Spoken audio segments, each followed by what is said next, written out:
अस्सलाम वालेकुम रहमतुल्लाहि वबरकातुहू। कैसे हैं आप सब? उम्मीद है ठीक-ठाक होंगे, खैरियत से होंगे, खुश होंगे। मैं भी अल्हम्दुलिल्लाह ठीक हूँ। आज मैं आपसे रेसिपी शेयर करने वाली हूँ आलू के नान की कि किस तरह से आप तवे पर बगैर तंदूर के आलू वाला नान घर पर ही बना सकते हैं। तो बड़ी सिंपल और ईज़ी सी ये रेसिपी है जो मैं आपके साथ शेयर कर रही हूँ।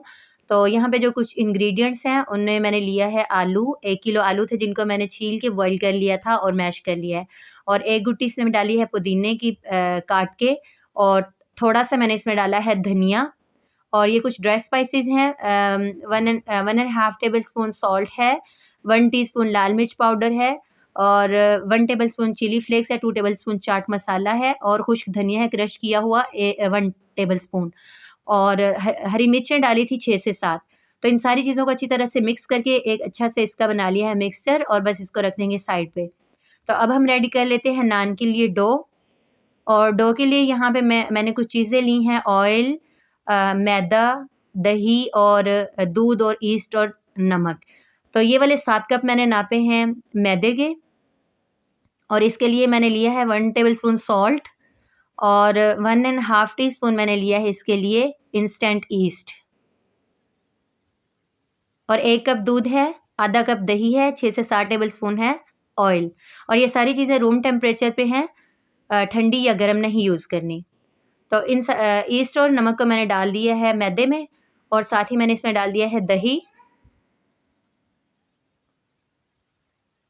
और इसके साथ ही हम इसमें डाल देंगे दूध,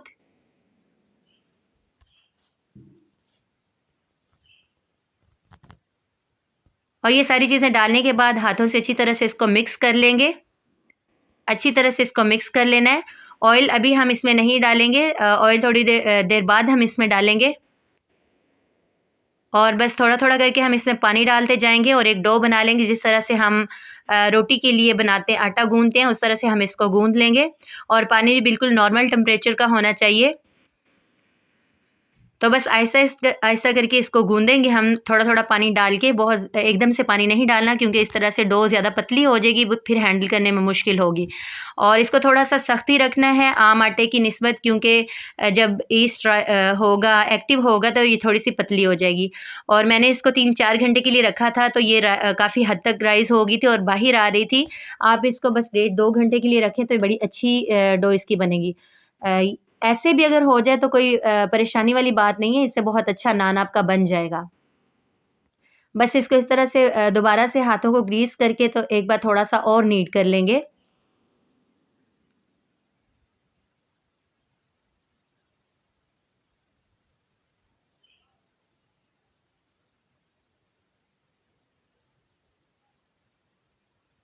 और बस ये हमारी डो रेडी है नान के लिए। तो यहाँ पे मैंने ले लिया है गार्निश के लिए कलौंजी और हरा धनिया। थोड़ा-सा मैंने यहाँ पे ऑयल लिया है, और इसमें मैं ये धनिया डाल दूँगी, जिससे नान को हम गार्निश करेंगे। आप कलौंजी की जगह पे तिल भी ले सकते हैं।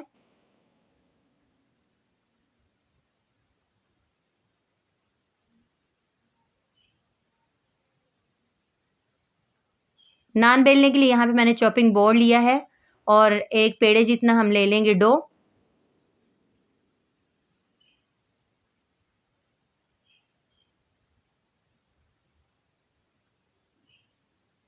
और जिस तरह से हम रोटी को बेलते हैं, तो इसकी छोटी सी हम रोटी बेल लेंगे।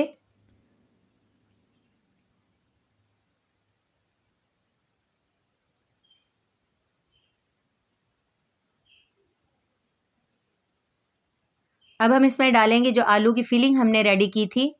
जितनी आपको पसंद हो आप इसमें ऐड कर सकते हैं।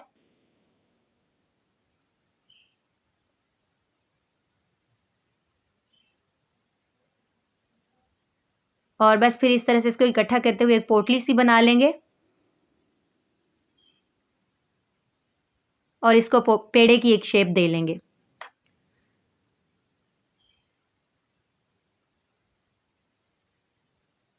थोड़ा सा मैदा डस्ट करेंगे बोर्ड पे, और इसको हल्के हाथों से हम बेलेंगे। बहुत सख्ती से नहीं बेलना, क्योंकि इस तरह से ये नान जो है चिपक जाएगा साथ बोर्ड के साथ। और इसको थोड़ा सा मोटा ही रखना है, बिल्कुल रोटी की तरह बारीक नहीं करना। अब इसके ऊपर लगाएंगे कलौंजी, और ये ऑप्शनल है।